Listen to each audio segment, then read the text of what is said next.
Hey guys, how's everybody doing out there today? So, as my YouTube channel progresses and it goes on and on with carving, it's almost like it's becoming a part of my like a journal for me because well my wood carvings are my life and I like to share stories and stuff on my channel too. So, but this is a story that I want to share about something that happened the other night. Okay, so just to brief on my story for those of you new to the channel, I'm Jordy, and 10 years ago, it was just over 10 years ago, I fell off a roof and landed on my head on the concrete, and I had to have surgery. I had a subdermal hematoma in my head. Okay, so I'm gonna show you a couple quick pictures right now. If you're kind of squeamish to, it's just pictures of my stitches in my head, so you guys can see the gist of my injury. Okay, so here's the pictures right now. And I'll just turn your head for 2 seconds. There's, I think, 3 or 4 pictures.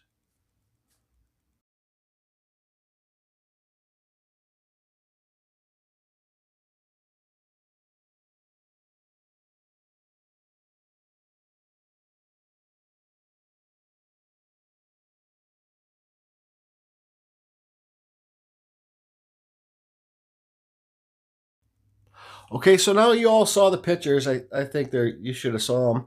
But now I want to explain so I had a brain injury, guys. Okay, so, and I'm still living with it. Okay, I don't want to go on and on about it because I know it gets old, and it gets old for me too. But the other I should have this written down. I have no script or nothing written. So what happened the other night, I just want to say this from my brain injury. We all have our own injuries that we have to deal with and our worries and struggles in life, guys. It's real. The shit's real. Okay. So my worry from my injury is that I'm every day, I kind of, not every day, but like lots of the time, I think I'm going to have a major stroke. Because when I was in the hospital for my injury, I had something called low sodiums and I was hallucinating really, really super bad. Like, I'm not going to get into it, but it was terrible.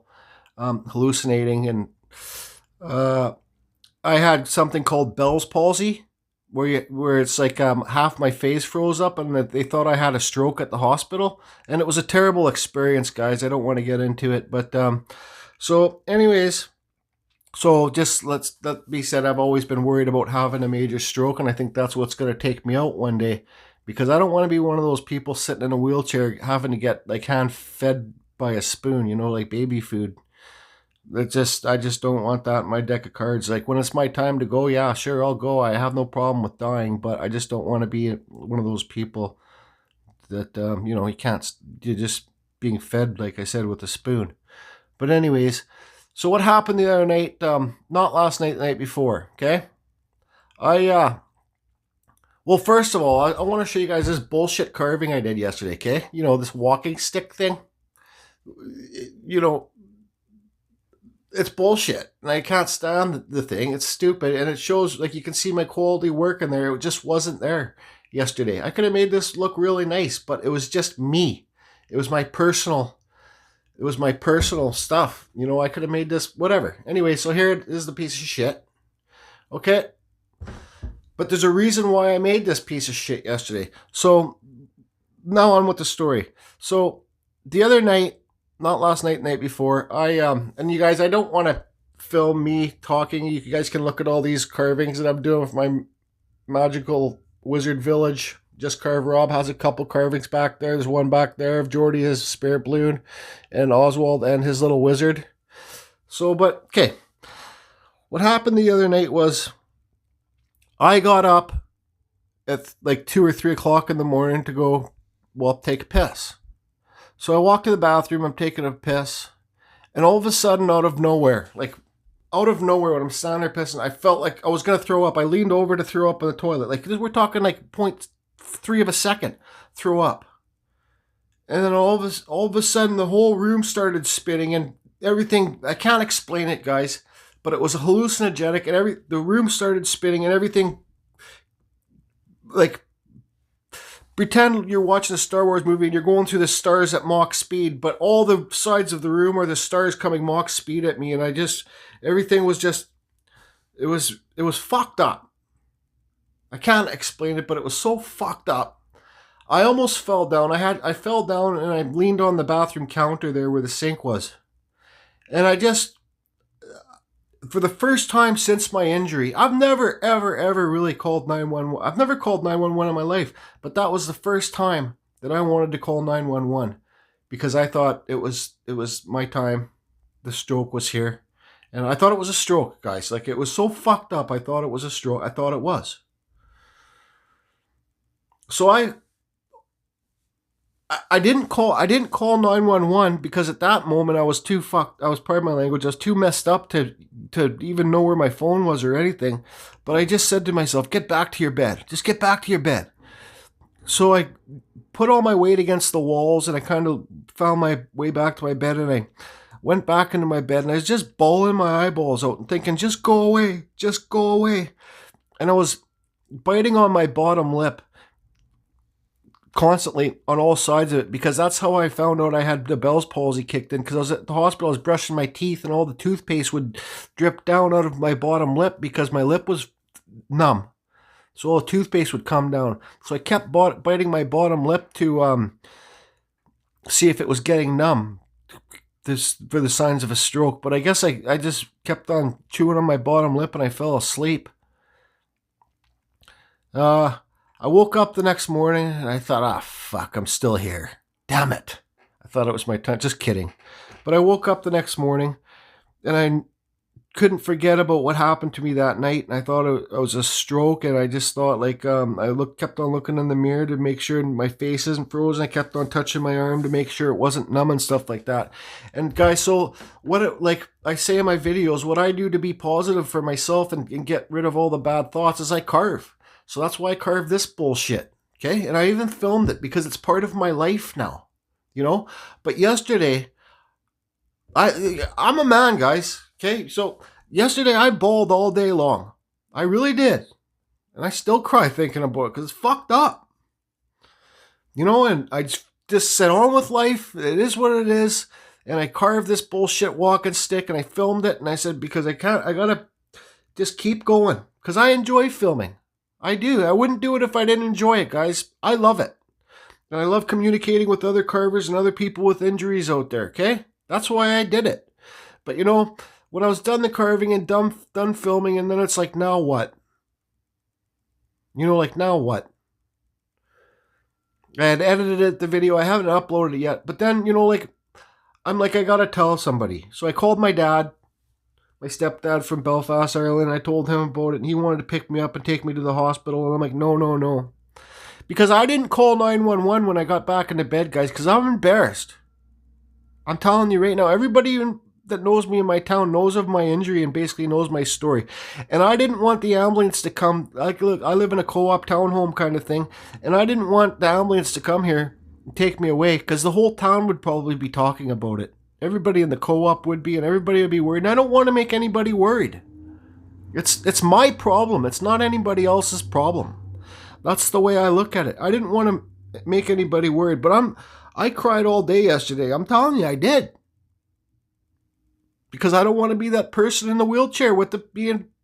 Hell, I'm not afraid of death, guys. I'm not. When it's my time to go, it's my time to go. Thank you very much. It's been a pleasure, and I hope you guys enjoy the wood carvings that I've left you. Okay? But, what was I saying? So I just kept crying. Then I reached out to my dad, and he was supportive. He wanted to take me to the hospital. Last place I want to be is the hospital. The last place I want to be with all that infection stuff going on from China, whatever it is. And so I told him, I says, oh, because I had a headache all day, a terrible headache all day yesterday too. The headache's gone now. But so I got to make this video not too long. So I talked to him, and then he said, okay, well, if I want to go to the hospital, he'll take me and stuff like that. And he was worried and stuff like that. But then, you know, this is what this video is about, people, is like, really, don't be shy to reach out to people. Because, you know, me and Pete become really good friends and supporting each other with their wood art and stuff like that. And even in life problems in general too. And his wife and him are really supporting people. They are. They just have really big hearts. So I sitting there at my art table and I'm just sitting here looking at the wall and I'm fucking crying and I'm thinking, Maybe I should tell Pete what happened. So then I Facebook messaged him and I says, I got to tell you something. I told him what happened. And he's like, you got to go to the hospital. You got to get tested. And I says, I'm not going to fucking hospital. I'm tired of the bullshit. And, and I felt stupid for even talking to him about it because I don't like reaching out for help. I can always help myself, guys. Okay. That's the stubbornness. That's a stubbornness in me. I'm a strong enough person to take care of myself. But I talked to him and he kept on saying, like there's something called like pre-strokes or there's TSI. So then I knew my friend Liz was on, she's a subscriber, guys. She's part of the community here. And I know she's a nurse, so I talked to her about it, and she said, yeah, it's called TSI pre-strokes, and she helps people, and she sees it at where she works all the time. So she said I should go get tested too. And then Pete's wife, Mrs. Blair, I call Pete, but I call his wife Mrs. Blair because that's what I did when I was a kid. So that's some parents that I still know around town here. I call them Mrs. and Mr., right?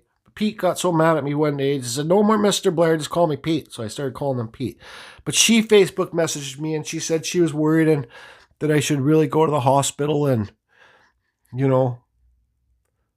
So then I text my message, my buddy Lawrence across the way here, him and his wife, and he was busy doing something, but I was just going outside. So what really made me go to the hospital was Liz saying that I should go there and Pete and Mrs. Blair.